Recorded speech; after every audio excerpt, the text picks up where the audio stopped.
ಒಂದು ಕಾಲದಲ್ಲಿ ದಶದಿಕ್ಕುಗಳಲ್ಲೂ ತನ್ನ ಸಾಮ್ರಾಜ್ಯ ಸ್ಥಾಪಿಸಿ ವೀರಾಧಿವೀರನಾಗಿ ಬಾಳಿದ ಮಹಾರಾಜ ಧೀರಸೇನ ಈಗ ಅನಾರೋಗ್ಯದಿಂದ ಹಾಸಿಗೆ ಹಿಡಿದಿದ್ದ.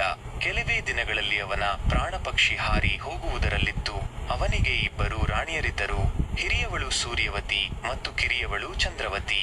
ಸೂರ್ಯವತಿಯ ಹೊಟ್ಟೆಯಲ್ಲಿ ಸೂರ್ಯಸೇನ ಎಂಬ ಮಗ, ಚಂದ್ರವತಿಯ ಹೊಟ್ಟೆಯಲ್ಲಿ ಚಂದ್ರಸೇನ ಎಂಬ ಮಗ ಜನಿಸಿದ್ದರು. ಇವರಿಬ್ಬರೂ ಧೀರಸೇನನಿಗೆ ಪ್ರೀತಿಯ ಸುಪುತ್ರರಾಗಿದ್ದರು. ಆದರೆ ಅವರಿಬ್ಬರು ಅಂಗವಿಕಲರಾಗಿದ್ದರು.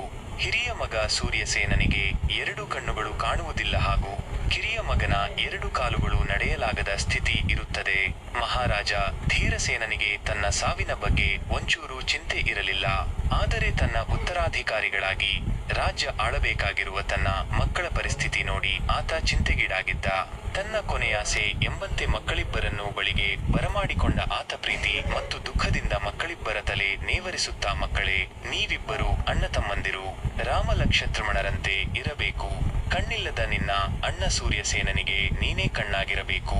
ಕಾಲಿಲ್ಲದ ನಿನ್ನ ತಮ್ಮ ಚಂದ್ರಸೇನನಿಗೆ ನೀನೇ ಕಾಲುಗಳಾಗಬೇಕು. ನೀವಿಬ್ಬರು ಒಬ್ಬರಿಗೊಬ್ಬರು ಕಣ್ಣು ಕಾಲುಗಳಾಗಿ ಪ್ರಜಾಪಾಲಕರಾಗಿ ಈ ರಾಜ್ಯವನ್ನು ಕಾಪಾಡಬೇಕು. ಯಾವುದೇ ತೊಂದರೆಯಾಗದಂತೆ ನಿಮ್ಮೊಬ್ಬರ ಕೈಯಲ್ಲಿ ರಾಜ್ಯಭಾರ ಮಾಡಿಸುವಂತಹ ಮಹಾಮೇಧಾವಿ ಮಂತ್ರಿಯೊಬ್ಬನನ್ನು ನಿಮಗೆ ನಾನು ಕೊಡುತ್ತೇನೆ.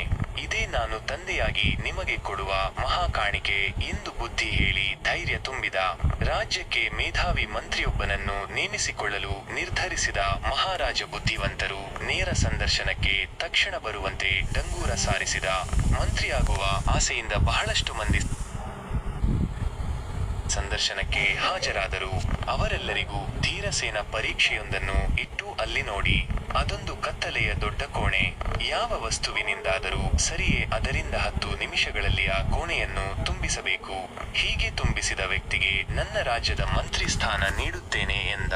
ಸಂದರ್ಶನಕ್ಕೆ ಬಂದಿದ್ದವರೆಲ್ಲೇ ಇದೊಂದು ಹುಚ್ಚು ಪರೀಕ್ಷೆ. ಮಹಾರಾಜನಿಗೆ ತಲೆ ಕೆಟ್ಟಿದೆ. ಇಷ್ಟೊಂದು ದೊಡ್ಡ ಕತ್ತಲೆಯ ಕೋಣೆಯನ್ನು 10 ನಿಮಿಷಗಳಲ್ಲಿ ಯಾವ ವಸ್ತುವಿನಿಂದಾದರೂ ತುಂಬಿಸಲು ಸಾಧ್ಯವೇ ಎಂದು ತಮ್ಮೊಳಗೆ ನಕ್ಕರು. ವಾಪಸ್ಸು ಹೋಗಲು ಮುಂದಾದರು. ಆದರೆ ಅವರಲ್ಲಿ ಒಬ್ಬ ಮಾತ್ರ ಅಲ್ಲಿಯೇ ಗಟ್ಟಿಯಾಗಿ ನಿಂತು ಕತ್ತಲೆಯ ದೊಡ್ಡ ಕೋಣೆಯನ್ನು 10 ನಿಮಿಷಗಳಲ್ಲಿ ನಾನು ತುಂಬಿಸುತ್ತೇನೆಂದು ಹೇಳಿದ. ಅಲ್ಲಿದ್ದವರೆಲ್ಲ ಆಶ್ಚರ್ಯದಿಂದ ಅವನತ್ತ ನೋಡಿದರು.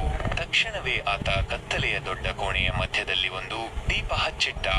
ಒಂದು ಕ್ಷಣದಲ್ಲಿ ಇಡೀ ಕೋಣೆ ಬೆಳಕಿನಿಂದ ತುಂಬಿಕೊಂಡಿತು.